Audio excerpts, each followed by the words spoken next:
In Windows, Apple devices, and Android devices, what you can do is you can download out OneDrive app and then use a OneDrive that way as well. So in my case, I'm using Windows. So I'm just going to go around and download the OneDrive app and install it over here. So to do that, over here you can see that I'm already logged in into OneDrive, and if you were to go around on to get the OneDrive apps area right here and click over here, then what happens is that it opens up the download page, as you can see.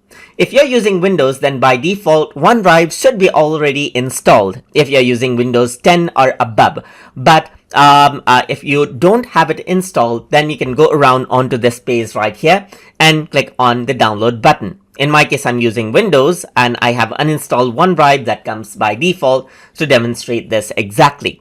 If you have Apple or Android devices, then you can go around and then send it to your device as well. So you can add in your mobile number or your email address. Then what happens is that the app will be sent onto that particular email address so that you can download it out from there as well. But over here, I'm going to click on download, and what happens is that you can see that OneDrive setup gets download right here.